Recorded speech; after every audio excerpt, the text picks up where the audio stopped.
Bueno, pues muy buenas a todos. Me alegro de que hayáis venido tantos aquí al sótano después de comer.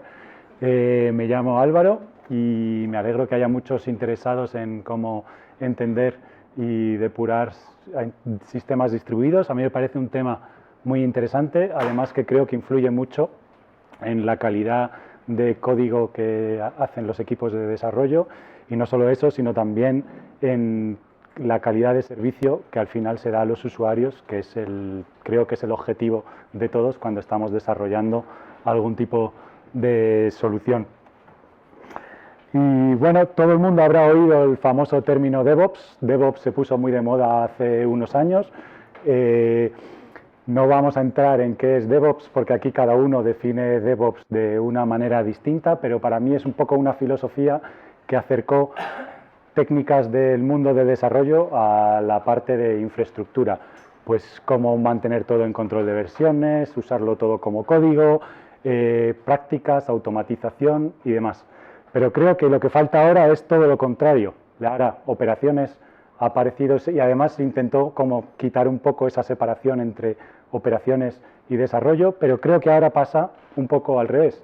Ahora desarrollo se tiene que acercar al mundo de operaciones. El equipo de desarrollo, todos los desarrolladores tienen que entender cómo se va a poner un sistema en producción. Cuando tú pones un código, o sea, escribes el código, tienes que entender cómo va a funcionar eso, cómo vas a entender que eso está funcionando correctamente, cómo lo mides para comprobar que realmente está funcionando y cómo instrumentas el código y todas esas cosas que se puede aprender mucho de la gente de operaciones, que han sido los que han estado encargados hasta ahora de todas esas partes.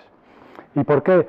Pues porque un poco hace unos años, los que llevamos ya mucho tiempo en el negocio, hace unos años si hacías un típico sistema, el proyector no tiene mucha calidad, espero que se entienda más o menos, pero si tenías que poner un típico servidor backend en producción, pues quien más que menos era un stack típico LAMP, tenías tu propio servidor, una base de datos que fuera MariaDB o MySQL o lo que sea, estaba ejecutándose todo en una misma máquina, o como mucho tenías la base de datos en una máquina separada, pero todo el mundo era todo bastante sencillo. ¿Pero qué pasa ahora? Ahora estamos en todo lo contrario, quien más, quien menos, lo necesites o no, todo el mundo tiene un clúster Kubernetes con 800 instancias ejecutando de cada uno de los servicios, 80 microservicios que se comunican directamente o indirectamente a través de un Kafka o similar, tienes 3 o 4 load balancers, depende de la zona o región donde estés, contactas con servicios externos, tienes múltiples bases de datos, unas que puede ser Mongo, MariaDB, me da igual lo que sea, otra que puede ser Redis. Total, muy bien, pero hemos pasado de eso a eso, y depurar y mantener eso es bastante más difícil que lo anterior. Entonces, ¿qué? Pues se necesita creo que hay que cambiar un poco la mentalidad de cómo se afrontan los problemas si lo que tenemos que mantener y desarrollar son cosas totalmente distintas. Hasta hay que tener claros, en mi opinión, hay principios claros. Por ejemplo, el código, hasta ahora mucha gente era, yo he hecho desarrolladores, escribo mi código, hago un commit en Git, está en master, mi trabajo ha terminado. Y nada de eso, tu código no termina, tu trabajo no termina ahí, realmente ahí empieza, en mi opinión, parte de tu trabajo, porque ese código se tiene que desplegar y luego se tiene que poner a funcionar, que es independiente desplegarlo y que funcione, porque a lo mejor tienes algún feature flag que controla ese código que está en producción pero no está funcionando. Y luego los desarrolladores deberían ser los responsables de ese código. Tú no pasas la bola a operaciones, tú has desarrollado ese código, tienes que asegurarte que ese código funciona como debería funcionar. Y luego una cosa que creo que hacemos todos, aunque no todo el mundo lo reconozca, todo el mundo prueba en producción. Tú pones las cosas en producción y estás probando, da igual todo staging que tengas, todos los unit tests que tengas, da igual lo que sea, hay cosas que nunca vas a poder replicar en entornos de prueba. Así que, pues ¿qué pasa? Pues que necesitas necesitas herramientas nuevas, necesitas preparar el código e instrumentarlo para poder poder estar seguro de que tu trabajo, de lo que estás haciendo, funciona. Además, otra de las cosas que creo que ha fallado mucho a lo largo de muchos años, que se nos olvida a los desarrolladores, que al final nuestro trabajo es para servir a los usuarios. Entonces, el objetivo máximo debería ser que maximizar la experiencia de esos usuarios. Y un ejercicio que creo que está muy bien y en general falla en las empresas, en todo el mundo, hay un concepto que no sé si habréis oído o no, pero daría para una charla completa solo, que son los SLO, los Service Level Objectives, que es un buen ejercicio que creo que todas las empresas podrían hacer, porque lo que hace es, te tienes que sentar no solo el equipo de desarrollo, sino equipo de desarrollo junto con producto, negocio, y es definir, ok, vamos a definir cuáles son la parte crítica de nuestro sistema. Tenemos un sistema que vende lo que sea, me da igual, pues nuestra parte crítica probablemente es vender. Pues entonces nuestra finalidad crítica es vender y nos tenemos que poner un objetivo de latencia o cuánta cantidad de errores aceptamos en esa petición o lo que sea. Entonces tú te pones unos objetivos claros. Esto es el objetivo que yo quiero cumplir y a partir de ahí tienes que construir todo para poder tener el código preparado para poder cumplir esos objetivos. Y por supuesto tienes que tener alguna manera para medir. ¿Cómo vas a medir? Si vas a medir la cantidad de errores, si vas a medir las latencias, si vas a medir lo que sea. Pero al final el objetivo es, no solo tengo métricas y cosas para medir, sino tu objetivo es maximizar la experiencia de usuario, sea el quien sea tu usuario, porque al final cada servicio tendrá unos usuarios distintos. Y creo que independientemente de lo maduro que sea el producto o lo avanzado que estés, realizar el ejercicio de definir cuáles son los objetivos de la calidad de servicio que tienes que hacer, creo que es muy importante. Quizás otro año una charla completa solo de eso. Pero luego, cuando pones tu sistema en producción, podríamos clasificar los problemas que nos vamos a encontrar como en 3 clases, entre comillas. Los típicos, pues los podemos clasificar, los problemas que conoces que están ahí, que son los fáciles, como por ejemplo, tú pones un sistema en producción, pues la memoria, ¿qué pasa si te quedas sin memoria? Eso es fácil saber, pues si me quedo sin memoria entrará el out of memory killer y te cepillará el proceso y ya sabes que ese proceso tendrá que ser reiniciado si tienes algún servicio que te lo levante, etcétera, etcétera. Luego está disco, entrada, salida, son las cosas típicas que todo el mundo conoce. Luego hay otros que conoces, que desconoces. Por ejemplo, garbage collector, si tienes algún lenguaje que tiene recolector de basura, sabes que en algún momento va a entrar el garbage collector y te va a hacer una limpieza, pero no sabes ni cuánto tiempo va a tardar, ni en el momento que va a ser, ni qué consecuencias exactas va a tener eso en tu programa que está ejecutando. Y luego los peores de todos son los que no tienes ni idea que están ni qué son. Y esos al final pasan. ¿Qué tipo de problemas pueden ser? Pues que el tráfico que viene de Telefónica a través del load balancer de no sé dónde tiene un socket con un timeout distinto y todos los usuarios que entran por ahí, el WebSocket se cierra. ¿Por qué?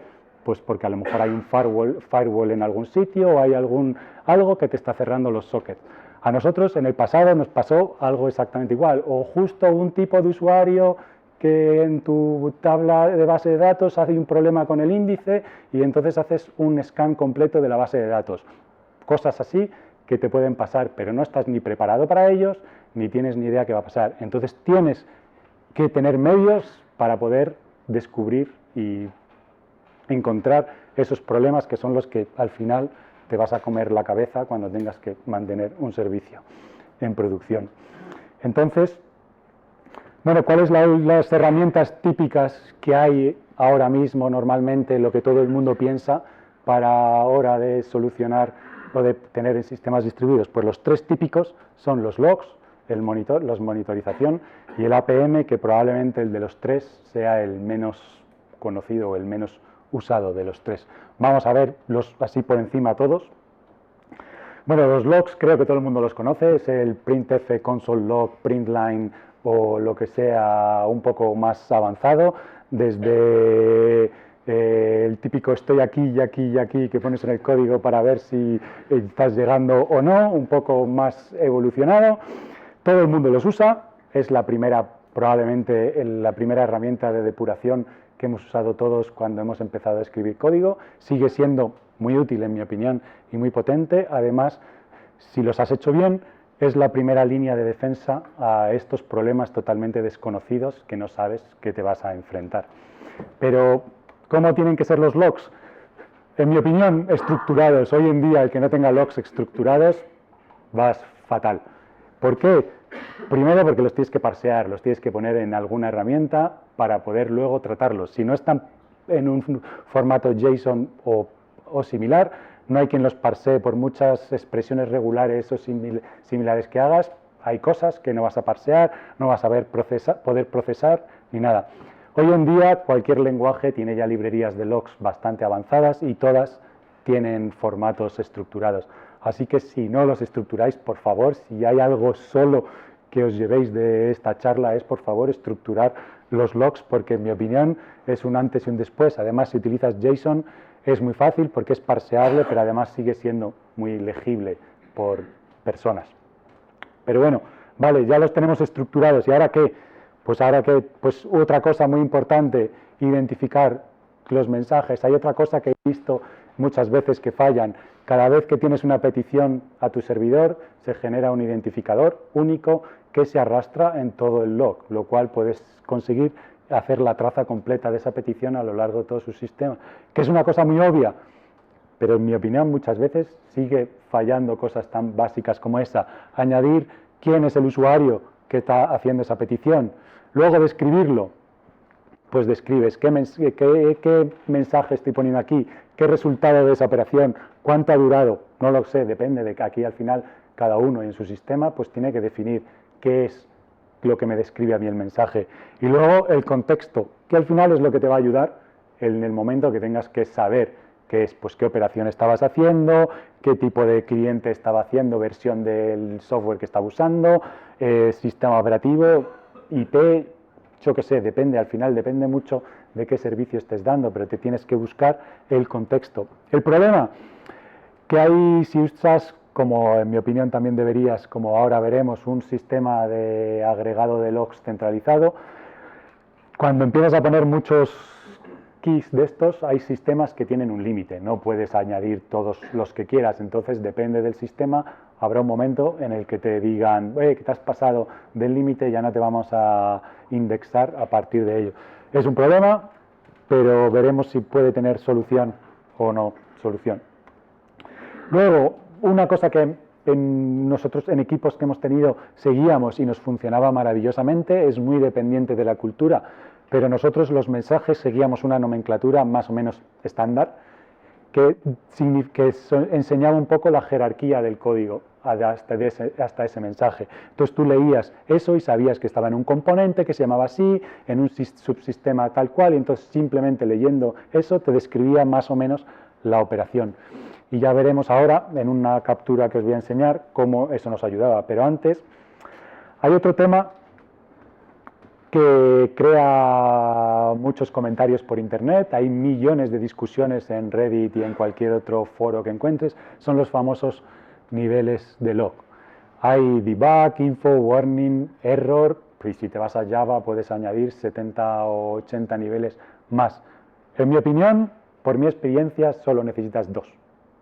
Uno, que es la información importante que vas a necesitar cuando vas a depurar un problema, y otro, que es el que requiere algo que es tu atención rápida, o sea, algo que te tiene que indicar que hay algún problema o algo que te tiene que no sé si alertar inmediatamente, pero por lo menos algo que deberías echar un vistazo. ¿Por qué digo eso? Porque luego hay muchas veces, lo he visto también, lo he sufrido, que tienes debug, tienes info, pero los infos son los únicos que sacas del servidor porque hay mucho tráfico, pero luego cuando tienes un problema, casualmente los logs que te importaban para depurar, justo son los que no han salido de la máquina se reinició y ya no tienes logs. Y entonces, pues adivina tú cómo depuras el problema. Entonces, por eso, en mi opinión, es lo importante para depurar y lo importante para alertar. ¿Y por qué? Pues, por ejemplo, nosotros en equipos pasados lo que hicimos, como he dicho antes, los desarrolladores tienen que tener, no sé si lo he dicho, pero es parte del cambio de cultura que tiene que haber, sí lo he dicho, que los desarrolladores tienen que mantener, o sea, son los responsables de ese servicio, pero tú no puedes ser responsable de ese servicio si no tienes herramientas, si tienes visibilidad de qué es lo que está pasando. Y esto es, por ejemplo, una cosa que hicimos nosotros en el equipo que trabajaba antes, que es una herramienta que todos los días hay un canal por cada servicio, tenía su canal en Slack. Y todos los días había un servicio que te hacía un resumen de todos los warnings que había habido en ese servicio, te los mandaba a Slack. Entonces, el equipo que estaba encargado de ese servicio tenía un mensaje con un resumen, pinchabas el mensaje y te ibas a ya el sistema centralizado de logs, pero ahí simplemente tú, además, como teníamos los nombres que seguían esa estructura, los ordenábamos y es muy fácil seguir. Hey, hay muchos errores de tal, ¿es algo habitual o no es algo habitual? ¿Es algo que requiere atención? Entonces pinchas, investigabas, decías, oh, es algo aceptable por no sé qué, o no, hay muchos errores de comunicación con no sé qué, pues vamos a investigar qué es lo que está pasando aquí y si requiere más atención, se abre un issue, un bug, se arregla o lo que sea. Y eso da mucha sensación de que los desarrolladores son los dueños de ese sistema porque están recibiendo esa información. Hay que tener herramientas, construir herramientas para que la gente pueda controlar y saber qué está pasando en producción. Por eso, a nosotros esta estructura de mensajes nos ayudaba un montonazo. Entonces, así, pues ya lo he dicho, pero hay que usar un sistema centralizado, nada de hacer SSH a la máquina y tener que hacer greps para ver qué es lo que estaba pasando o no. Sacas los logs y luego otra cosa que en mi opinión es básica, el servicio debería, tu código no debería importarle dónde van esos logs. Tú escribes al standard output y luego hay, me da igual si es rsyslog, log spiout o fluent o me da igual lo que estés utilizando, que coge esos logs y los envía a donde los tenga que enviar. Hay muchas alternativas, ya está el stack famoso de Elastic, servicios SaaS como Loglist, Splunk, hay miles de ellos. Yo siempre voto que si no es tu trabajo, mejor pagar porque alguien lo mantenga que tener que mantener un clúster más. Suficientes cosas mantenemos hoy en día como para encima tener que mantener un sistema de logs, pero ahí cada uno que elija lo que sea. Además, lo bueno de las herramientas SaaS normalmente son más completas y tienes un montonazo de cosas para luego típico gráficas, alertas y exportarlo y muchas otras cosas. Pero, por supuesto, no todo es tan bonito.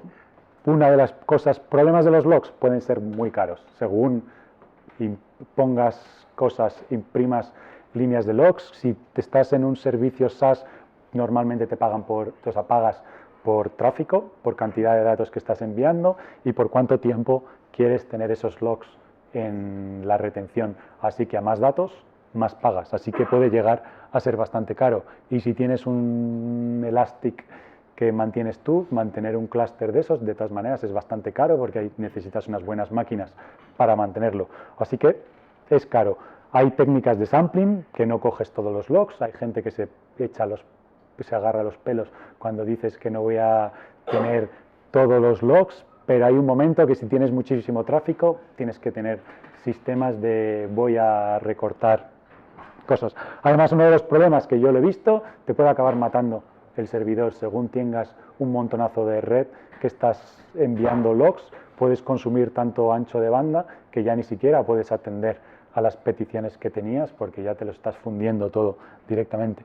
Y luego otro error, creo que hemos pasado todos por ello, cosas privadas que imprimes en un log sin darte cuenta y acaba donde no tiene que acabar, passwords o demás, incluso puede ser ilegal, porque si coges datos que son privados, ese servidor puede que esté en Estados Unidos o Dios sabe dónde y estás infringiendo la ley, así que hay que tener cuidado con qué es lo que pones en los logs. Así que así es un poco por encima aprendizajes y cosas que hemos tenido a lo largo de la historia en los logs, pero vamos, si fuera solo uno, por favor, estructurar los logs.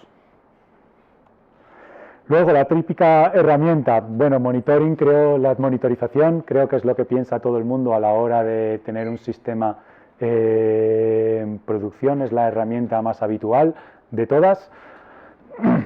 Pero, en mi opinión, está muy bien, es útil para algunas cosas, pero solo te sirve para los problemas que ya conoces. Si tienes que enfrentarte a problemas desconocidos, la monitorización, en mi opinión, no sirve prácticamente para nada. ¿Y qué pasa con la monitorización? Al final todo el mundo acaba generando maravillosos y bonitos dashboards que tienen unas gráficas muy bonitas, útiles, bueno, creo que la mayor parte de las veces sirven no para mucho, sobre todo sirven para tener a los managers contentos porque tienes unas cosas que pone green, todo muy verde, con 90 y tantos % de servicios, sea verdad o sea mentira, se queda todo el mundo contento.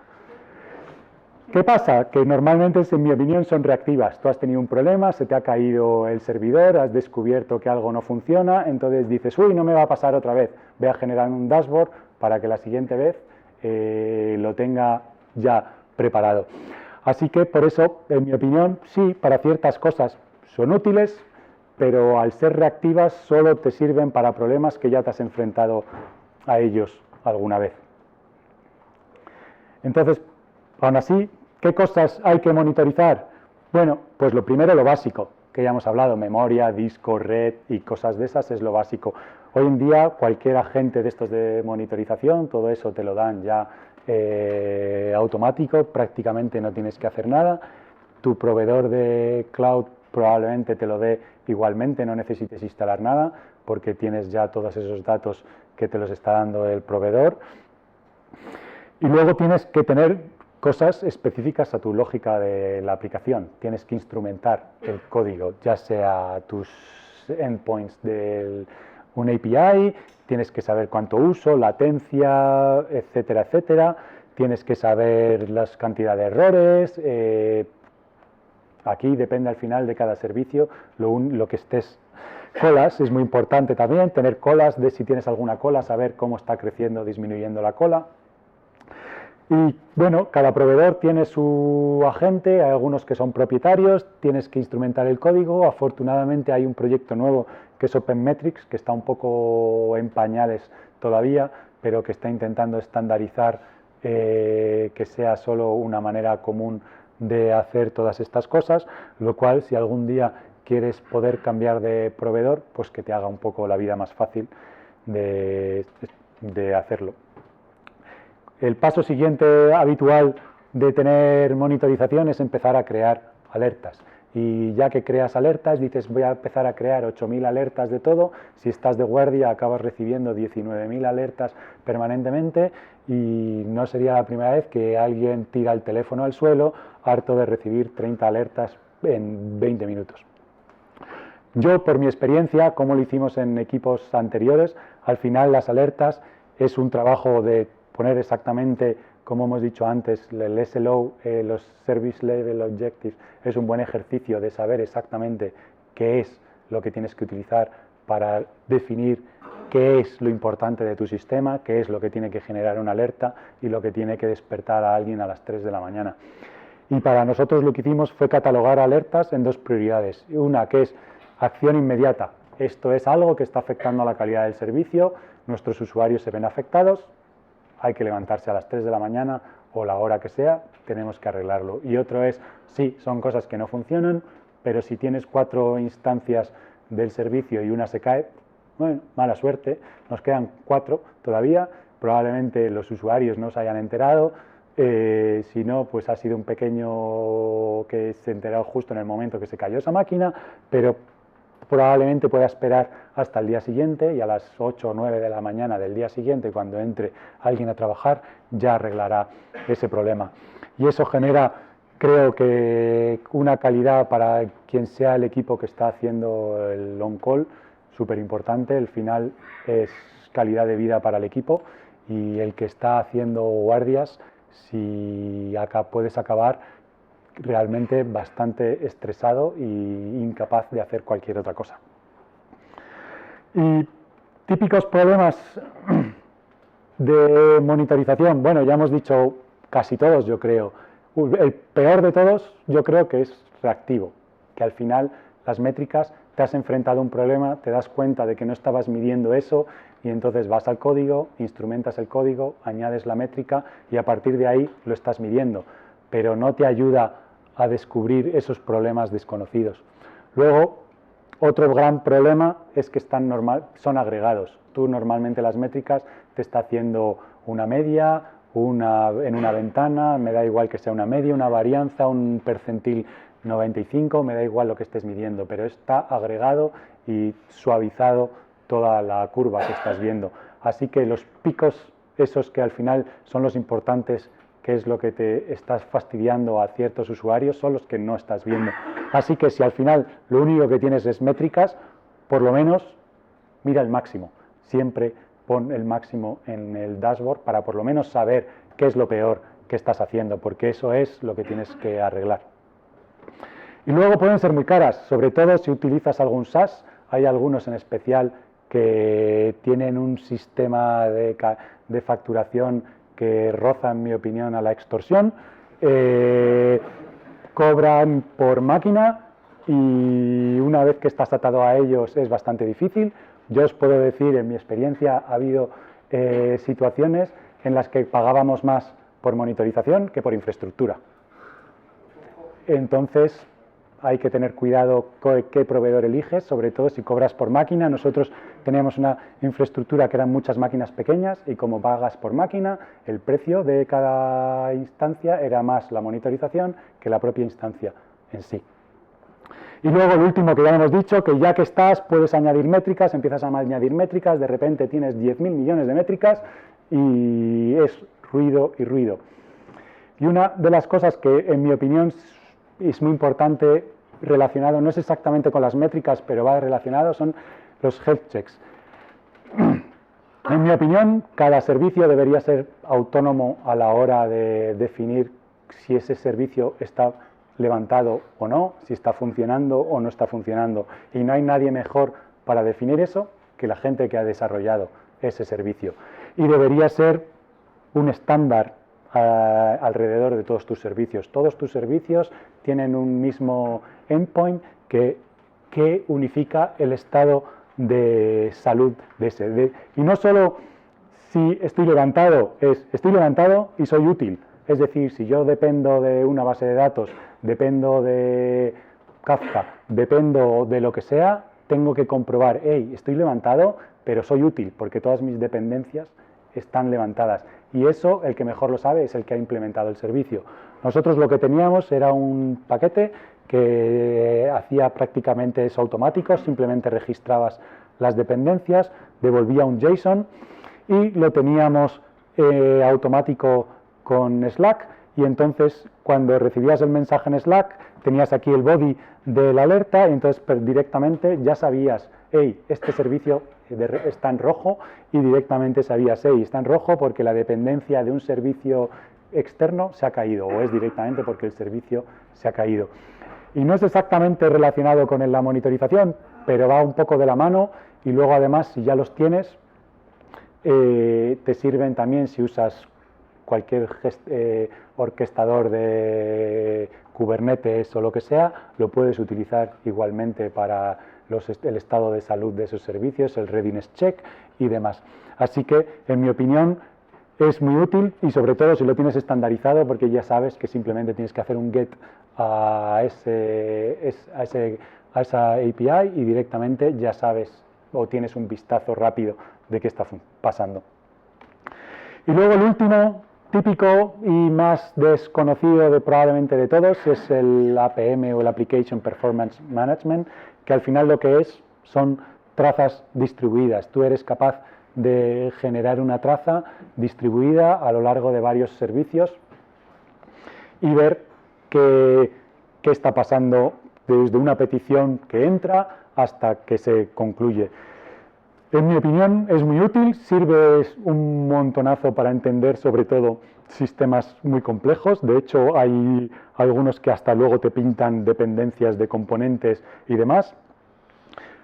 Para gente nueva también está muy bien porque te ayuda a entender dependencias dentro del sistema y te ayuda también a cosas ocultas como esta, a que puedo decir que a nosotros nos pasó en el pasado que había un bucle con una llamada a una base de datos y estaba bajo 3 abstracciones en el código que incluso pasando pull request y demás nadie se dio cuenta y entonces de repente salió una traza como esta y probablemente nadie se hubiese dado cuenta de esto si no hubiese sido porque estábamos pintando trazas. Entonces, pues luego ya reescribimos el código, se refactorizó para que no volviera a pasar, pero que es muy útil para entender cosas como estas. Luego, no solo es de una máquina, se supone que es a través de muchos servicios. Hay un estándar también que está formándose, que es OpenTelemetry. Tampoco está un poco verde, está menos verde que OpenMetrics, que también es agnóstico del proveedor, que está muy bien. ¿Y qué son exactamente las trazas? Pues al final una traza es una agrupación de eventos. Un evento son eventos que tienen una duración. Esos eventos pueden ser una llamada a una base de datos, un mensaje que publico en una cola, puede ser llamar a un servicio externo. Igual que los logs, le puedes poner contexto, que al final es lo que te va, porque luego en la captura esa tú puedes pinchar y te sale el contexto de qué es cada uno de esos cuadraditos, qué contexto tiene, cuánto tiempo ha durado, qué información tenía, cualquier cosa que quieras añadir. Luego de ahí puedes crear subtrazas, porque a lo mejor esto es un mensaje que genera un mensaje en Kafka, que tiene un identificador, y vas generando subtrazas que puedes luego agregar y seguir. Muy útil, pero ¿qué pasa? Pues que tiene un curro, porque hay que instrumentar el código. Esto tienes que ir por todo tu código añadiendo. En cada esto recibo una traza, genero una subtraza nueva, si es o no, esto es un pseudocódigo, no hagáis mucho caso porque es pseudo-go nada más. Y luego tengo que añadir contexto, si hay una caché, si hay un resultado, si hay errores, si hay no sé qué, puedes añadir logs también, o sea que es bastante completo. Y si hay errores, entonces luego puedes filtrar, mirar por errores y está muy bien para descubrir parte de esos problemas desconocidos que hay.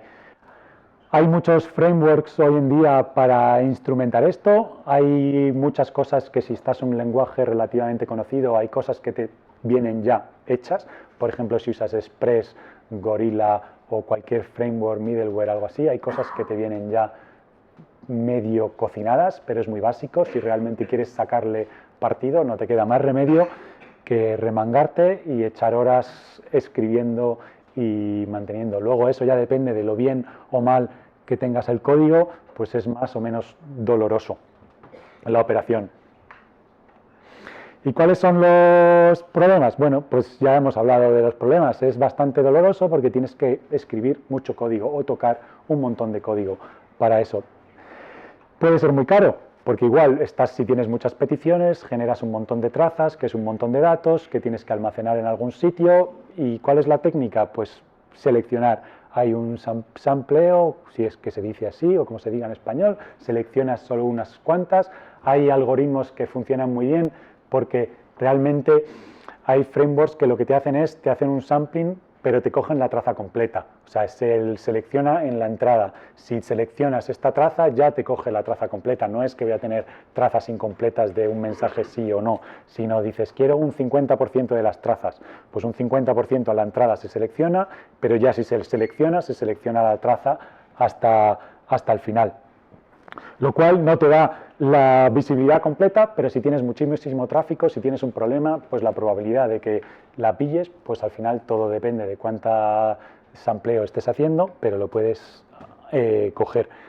Y luego, todo es muy bonito, te dicen que funciona a través de servicios, sí y no, hay un estándar, el estándar prácticamente nadie lo cumple, así que si es a través de servicios que tú no controlas, pues probablemente pierdas la traza por el camino.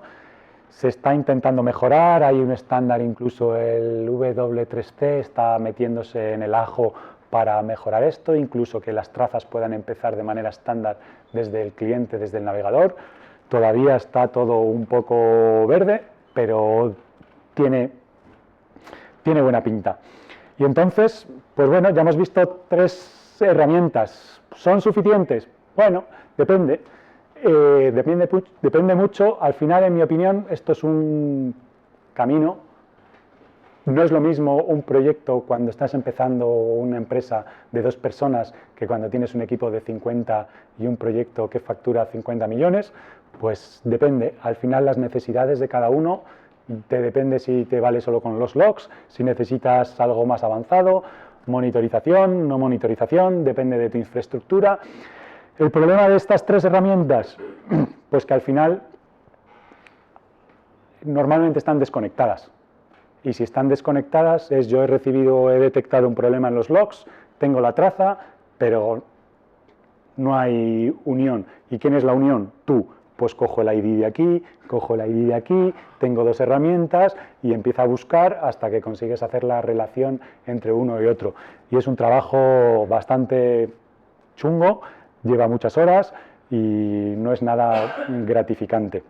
Entonces, al final, depende de tus necesidades. Hay una tendencia nueva, que es una tendencia de unos sistemas que por ahora solo conozco 2 proveedores, no es open source, son de pago, que es una mezcla un poco de todo ello, porque uno de los problemas que hay es también el famoso problema de la cardinalidad. Si tú quieres tener métricas y datos de algo con mucha cardinalidad, como puede ser tus usuarios. Yo quiero tener métricas especiales para cada usuario. Si tienes 1 millón de clientes, pues ya sabes que tienes que tener 1 millón de métricas de cada una de tus métricas. Y Prometheus, por ejemplo, que es uno de los sistemas habituales que se usa, claramente te lo dice ya directamente en la documentación. No puedes añadir una etiqueta de algo que tenga mucha cardinalidad porque tiras todo abajo. Entonces, ¿cuál es la solución? Pues como he dicho, en mi opinión, hay solo 2 vendedores, uno es Honeycomb y otro se llama Lightstep, que soportan eso. Tienen unos sistemas que es un poco mezcla de trazas y logs. Tú emites eventos y puedes capturar todos los datos y hacer cosas en tiempo real y por lo tanto no necesitas hacer esa correlación, puesto que la correlación la puedes hacer porque solo tienes un sistema que puedes hacer las 2 cosas. Si yo tuviera que empezar un proyecto desde cero ahora mismo, claramente me iría hacia algo como eso. En mi opinión es el futuro porque te da visibilidad completa a la hora de depurar. Es como tener un depurador de sistemas distribuidos. Así que eso es, en mi opinión, hacia dónde va todo ese sistema. El problema es que están un poco en pañales todavía porque son cosas que están empezando. Así que para terminar, pues es muy ahora en Internet, todo el mundo habla de observability, es la nueva palabra de moda, tiene mucho hype alrededor, todo el mundo habla de ello. Al final depende mucho, como todo, de las necesidades de cada uno. No es lo mismo mantener un servicio en una sola máquina que un clúster con 1500 microservicios como salió alguien hace poco por Internet que tenía. Así que pues depende, hay que analizar lo que tiene y lo que necesita cada uno. Pero una de las cosas que sí que hay que tener en cuenta es que hay que estar preparado porque vas a hacer testing en producción. Cuando lances en producción hay cosas que no vas a poder replicar en tus entornos de prueba, así que vas a tener que tener herramientas para hacerlo. Y dar herramientas a los usuarios, o sea, a tus desarrolladores, para que ellos puedan ser los que mantengan y tengan esos servicios de calidad. Y no olvidarse que al final eso hay que servir a los usuarios y que la prioridad es que los usuarios tengan una buena calidad de servicio. Y así que hasta aquí ha llegado, espero que hayáis aprendido algo. Si tenéis preguntas, pues aquí estoy.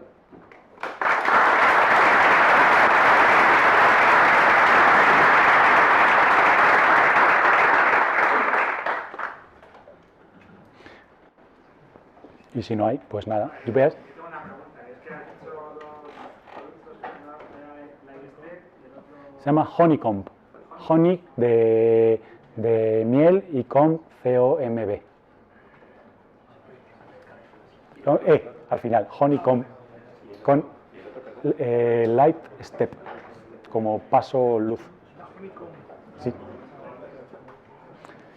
Y nada, eso, que voy a estar por aquí, así que si alguien quiere hablar o lo que sea, pues nada, estaré encantado de seguir charlando. Muchas gracias. Espera.